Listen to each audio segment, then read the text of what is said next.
Cricket பிளேயர்ஸ்க்கு என்னதான் பேர் இருந்தாலுமே ஒவ்வொரு பிளேயருக்கும் ஒரு நம்பர் கொடுத்திருப்பாங்க. ஐடென்டிபிகேஷன் நம்பர் மாதிரி. யார் அந்த 7ஆம் நம்பர்? நம்ம தல தோனிக்கு 7ன்ற நம்பர் கொடுத்திருப்பாங்க. அந்த மாதிரி இன்டர்நெட் உலகத்துல ஒவ்வொரு கம்ப்யூட்டருக்கும் ஒரு நம்பர் இருக்கும். அந்த கம்ப்யூட்டர் கண்டுபிடிக்கிறதுக்கு அதோட பேர் தான் ஐபி அட்ரஸ்ன்னு சொல்லுவாங்க. ஐபி அட்ரஸ்னா இன்டர்நெட் புரோட்டோகால் அட்ரஸ்ன்னு சொல்லுவாங்க.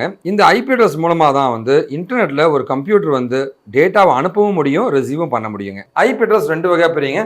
ஒன்னு IPv4ன்னு சொல்லுவாங்க, IPv6ன்னு சொல்லுவாங்க. 4 நம்பர் இருக்கிற ஐபி அட்ரஸ்ங்க. அதுவே இது பாத்தீங்கன்னா ஆல்பா நியூமரிக்கா இருக்கும்.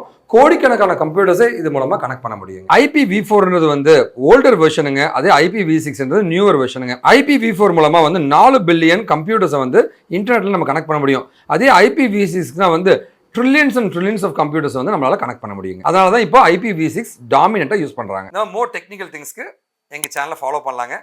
என்னோட 1 மினிட் முடிச்சு.